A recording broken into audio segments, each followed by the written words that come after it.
everyone. Good morning. Welcome to our 90 Stories for 90 Years interviews. We are really excited to have Marc Dumas, a member of Phi Kappa Psi fraternity. And for those of you who don't know me, my name is Natalie Stone, and I serve as an assistant director in the Office of Student Involvement. If you've been watching, we are doing interviews of faculty and staff, alumni, and students to celebrate our 90 years at DePaul. So I am going to kick it off with Marc introducing himself. Hey, everybody. I'm Marc Dumas. I am a 1993 initiate of the Phi Kappa Psi fraternity here at DePaul. I'm a founding member of our chapter here. We started 27 years ago tomorrow. Tomorrow's our chapter day. And I'm a Chicagoan, born and raised, lived here all my life. Graduated from DePaul in 1994 with a degree in political science. And I'm currently been doing a bunch of things. So for years, I was the chapter advisor at DePaul. It's kind of how I know Natalie too.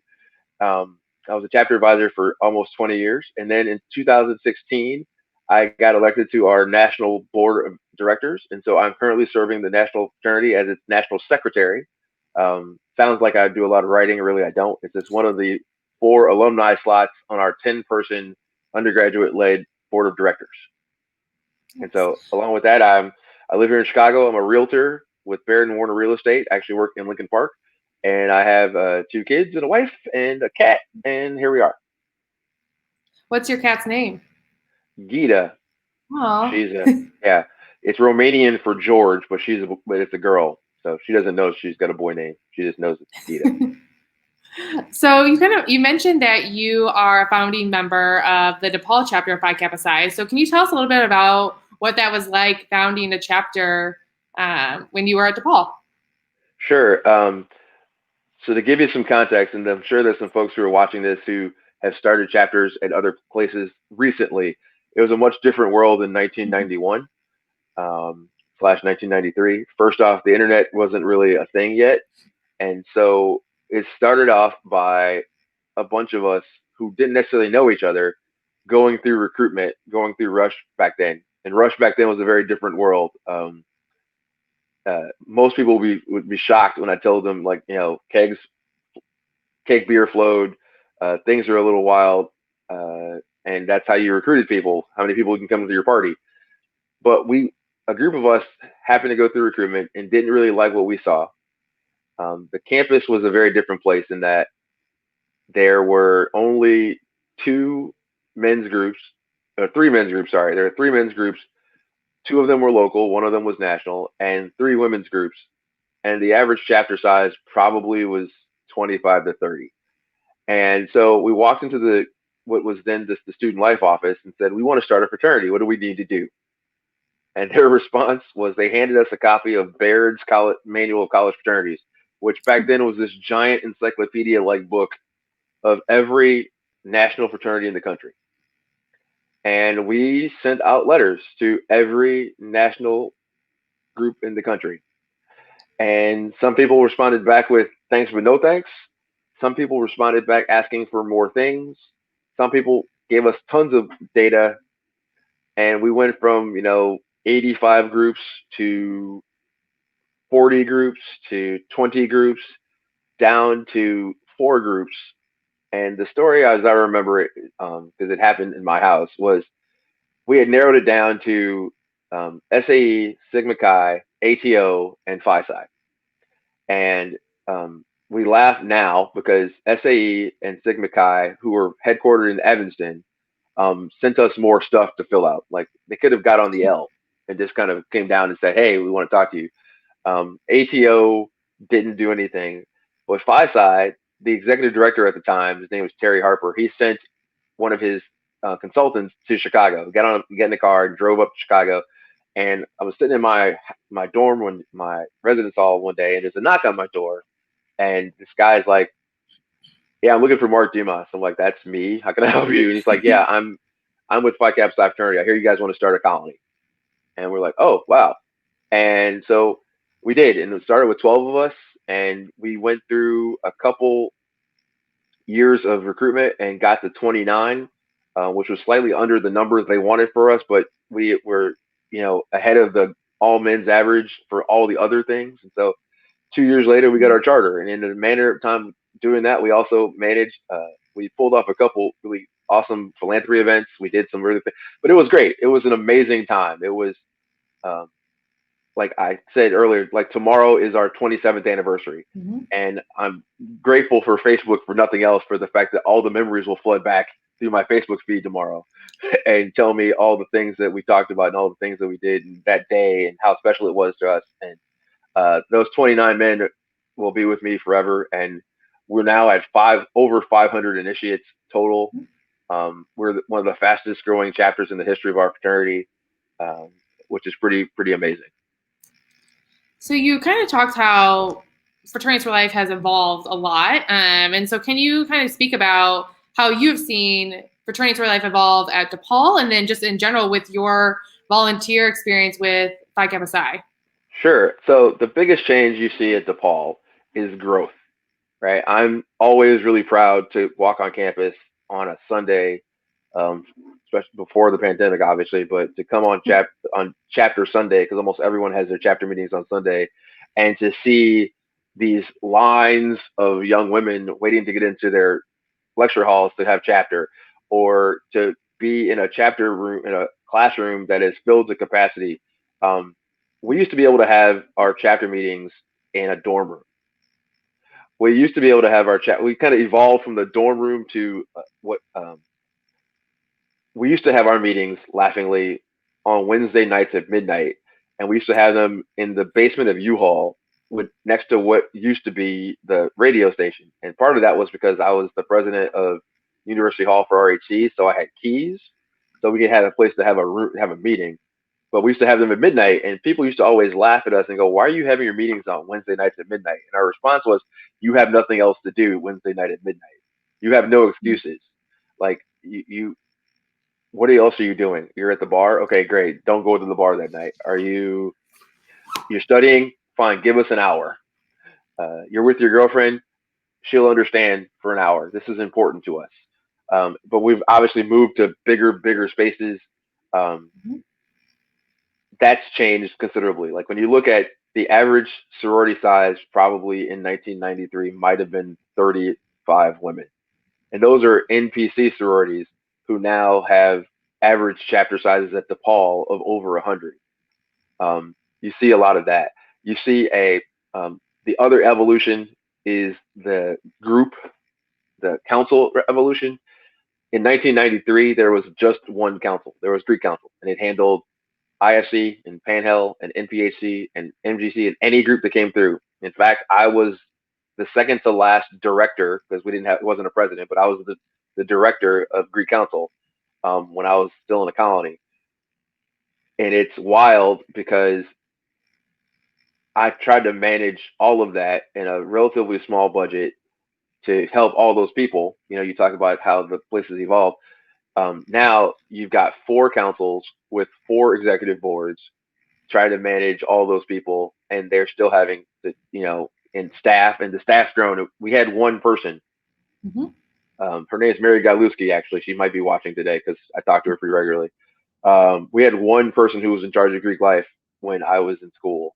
We didn't necessarily get a lot of support. We got support, and I think it was because the folks that were on the exec board for Greek Council were personable enough to convince the folks that were running the university to give us a shot. We know we're here. I know you've kind of not worried about us for the better part of the last 30 or 40 years. Just give us a shot. Promise you, we won't blow the place up. So, but yeah, that, and then diversity. That's a big evolution as well. Obviously, I'm a African-American man in a traditionally white fraternity. We like to think that we were instrumental in building those kinds of bridges, because our founding class of 29 has African Americans and Hispanics and Asians, and we had a little bit of everything. And so before us, it was pretty much homogenous in all the different groups. And so we like to think that we helped with that as well. But that was a big evolution too, because now you look on campus and most of our groups are integrated, as far as I can tell. So that's pretty awesome. Yeah, I think, when you were speaking about the growth in councils, I think that's been a really cool evolution to see, because even when I started at DePaul, 5 years ago, we had 3 councils, and our MPHC organizations, they were a part of the Multicultural Greek Council. And we really took the time to listen, to them and figure out how can we create this space for them that would really allow them to thrive. And so it's been a good journey to see how we've moved, from 3 to 4 councils, and then be able to have that voice in that space to continue to grow their Black Greek letter organizations. And so I think there's been just so many different growths, even in the past 5 years. And I'm sure as you said, you've seen so many since you've been at DePaul.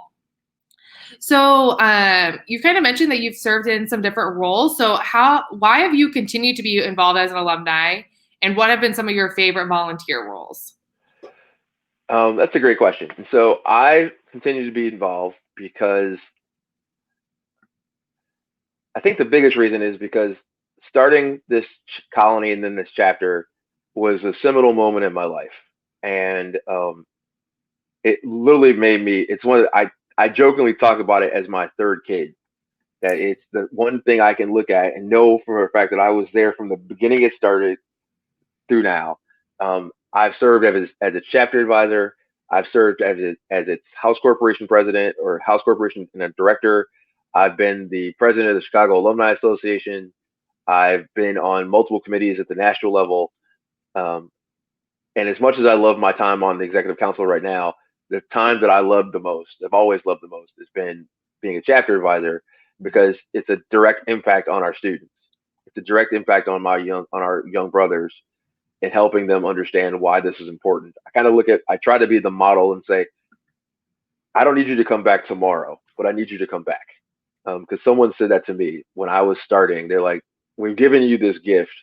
Your job is to keep giving it as many times as you can to as many people as you can, to understand fraternity, to understand that we're not the stereotype. And yeah, there are times when we are. It's unfortunate. There are times when we literally drive ourselves into that stereotype box. But for the most part, we're not. And so that's why I keep doing it. That's why I've always loved about it. I love the fact that right now on campus, we are the senior men's organization in terms of tenure. I love the fact that for years, one of the things that I would do in talking to other alums that were Greek on campus would tell them, for example, like when you came to campus at first, I'm like, I'm going to take the new director to lunch and talk to her about this. Because you're coming to a place that's a very different place than anywhere else in the world.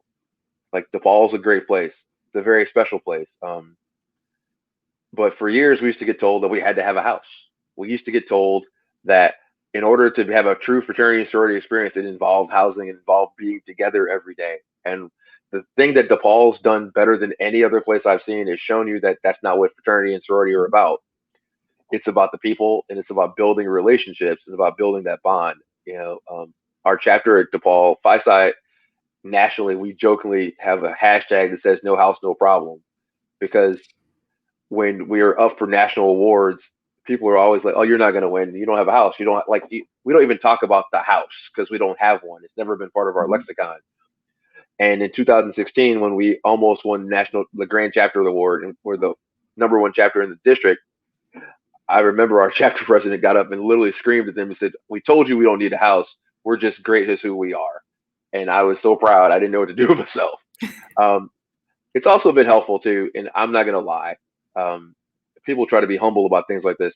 Being awarded chapter advisor of the year as many times as I've done, both here at DePaul or at UIC, where I used to be the advisor to, or nationally, is a really cool thing, right?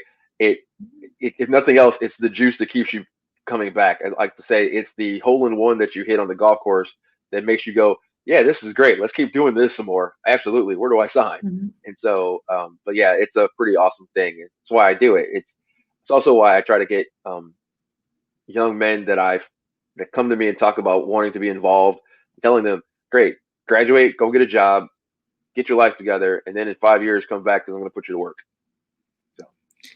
Yeah, and I think that's a really special part of being a member of a fraternity or sorority is having those like connections to alumni and advisors. And so, why do you think it's so important for students to build relationships with their advisor? And because sometimes they do become your mentor, or they can connect you. So why is that so important? Part of fraternity and sorority is about, we're in the friendship business, right? Let's be really clear about that's what we do. As much as we want to talk about, dues and parties, and we're in the friendship business.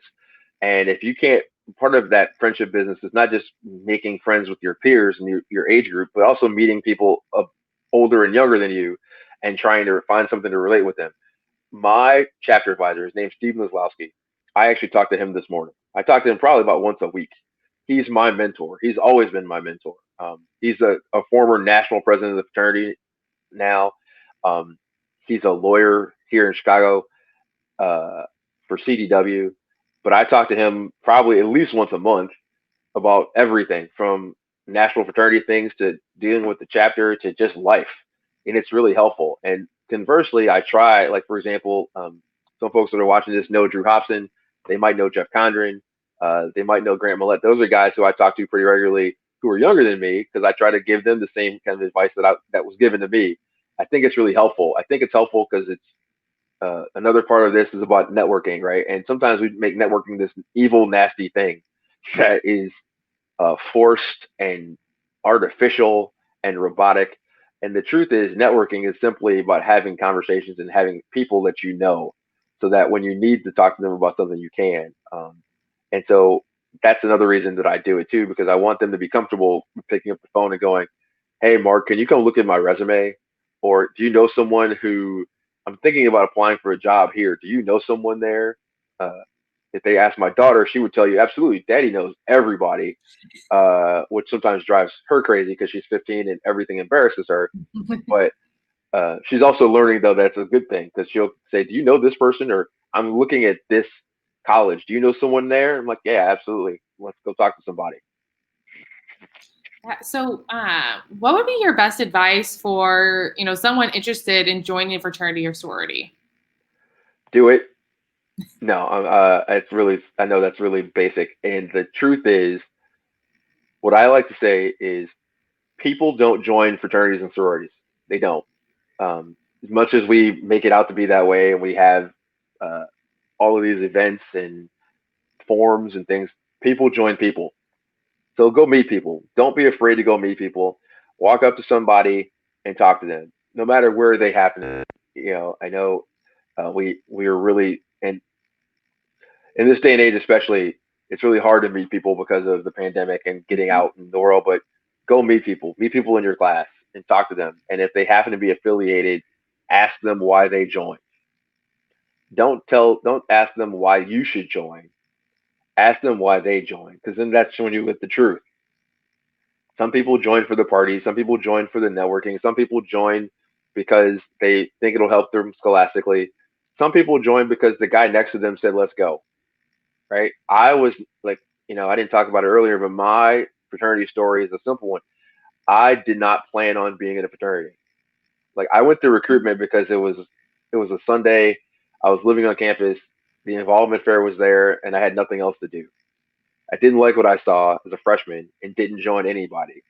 Um, a lot of the guys that were living around me went and joined a local fraternity that was here, Alpha Beta Gamma, and to the point where I almost joined as a sophomore. I was this close to being an Alpha Beta Gamma, and the guys from Phi Psi found me and said, "We think you can help us, and we can help you." And that's how we started the colony. And but yeah, and don't think of all the stereotypes when you're thinking about joining a fraternity. Go find the group, the guys or the women that that speak to your heart, right? It might, and it's sometimes it's as simple as the basic. It might be the 8 dudes that you see every day that play Madden happen to be in the same fraternity, and you love playing Madden with them. Ask them how to join. It's that easy. It might be the 6 women that are in your chemistry group, really are really crushing it, and they're all sorority sisters. And you notice that, for the last 2 years on, NPC bid day or pin day, they're wearing their badges. And you're like, "What's that?" You know what? Ask them. Ask them how to join. Don't be afraid of that. And I also say this to my brothers and sisters out there that are watching this, that are members already. it is not incumbent upon you to just stand back and wait. You have to go out and find those people too. Like, you see people in your classes that you think are cool people, ask them to join, ask them to go out for coffee. Like, we do this thing. We used to do it before the pandemic where I would give every guy in the chapter $5 and say, here, go take someone out for coffee. Like, and just meet them, just talk to them. Like, it's a cup of coffee. The worst thing that happens is you lost 20 minutes out of your life. Okay, but you might get 20 new brothers. So give it a shot. I think that's some like really great advice too, because I think at DePaul, I think and I think it's because, we don't have housing. I think there's just so much like connection between the chapters as well. And so I think for students, like, yes, you are joining one chapter, but you are also joining this entire community. And so you may get along with, 50% of your chapter, but then you can also have friends in other chapters as well. And also ones in different councils. And so I think DePaul, we now have 29 chapters, which is a pretty significant number for a mid-sized institution. And so you get to really explore. And so I think also I always say, like, don't rush into it. Like, have coffee with a bunch of people, see like what's going to really work out for you, because it is a lifelong commitment. Like, it's not, it's not when you just walk across the graduation stage, you're done. Like, you are still a lifelong member, and you can do more things as alumni. You can still be connected. So I always tell students, like, don't rush into a decision. Make sure you like have coffee with a lot of people, because this is one of the best but biggest decisions also during your college experience as well. Absolutely. I mean, it's funny now. There were days where, when I was an undergraduate, I hated certain guys, and I shouldn't say hate. That's a really strong word. But the rivalries that went on were strong. Um, a guy hit me in the face with a hockey puck. We would play intramural flag football, and it would end up being intramural tackle football without pads because we just didn't like each other, right? But at the end of the day, when someone came at us collectively, we circled up and said, this is all of us. Like, we're not going to let someone outside of the group tell. It's kind of like you with your family. Like, you might call your sister a poopy head, but you're not going to let someone else call your sister a poopy head.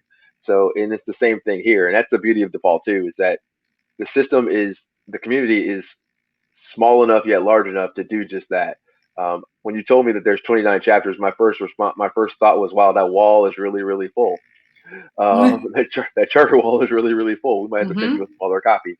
But yeah, it's and like there's also traditions like that, right? That's a pretty awesome thing that we have. And I tell people that all the time, that they go, what do you do for, like, there's no chapters, there's no chapter houses. How do you like even have community on the campus? They go, well, when we were in school, we used to have these, I don't even want to call them houses. They were these little boxes that would sit on the edge of a long lunch table that groups would make to like have in the cafeteria. And you could either make them or buy them or borrow them. Like, we got ours was a doghouse, and we literally painted it red and green and stuck it on the thing because everyone else had one, and that's what you did. But the fact that, for example, we have all the charters on the wall, that's a really amazing thing. And someone's like, what do you mean? I go, yeah, we have the charters on the wall. Like, our chart, like, I go, there's 3 copies of our charter. One's at headquarters, one's in my house, in my office. I didn't bring it out because I thought that'd be a little too much. And one is sitting at DePaul on the wall in the Office of Student Involvement office. And I don't know how, but we're in the middle. Like, you walk in the door, and the first thing you see is our charter and my name. So that's a pretty cool thing. Yeah, it's always really cool when alumni come back that haven't visited student involvement in many years. And that's a really cool part that stands out to them, because I think while we don't have this standalone representation on campus, we don't like have all these houses or anything like that. I think right when you walk into student involvement and you're in the conference room, everyone can see those charters, and it's like a fun memory for students, especially those founding members, to like look back and like see their name written on the charter. Absolutely. So in closing, what was your favorite memory of being in your organization at DePaul? So I've got 2. So the obvious one is our chartering day. Like, I can remember everything that happened that day from the minute I got up to the minute I went to bed. It's really special to me because obviously we got initiated into the fraternity. We had this amazing banquet with all these national officers and people on campus came, and we were on the front page of the DePaul. It's also bittersweet in that it's the last time I really spent any real time with my dad, like in an event, because my dad, who again didn't want me to join a fraternity, who jokingly referred to them as really fancy gangs, but then also helped bankroll the chapter when we didn't know how to budget, right? Like he bought us our first set of softball jerseys. He, you know, would just infuse us with capital, you know, when we didn't know how to run a budget or run an organization. My dad was there, and to see all these men raise a glass to my father was a pretty cool thing.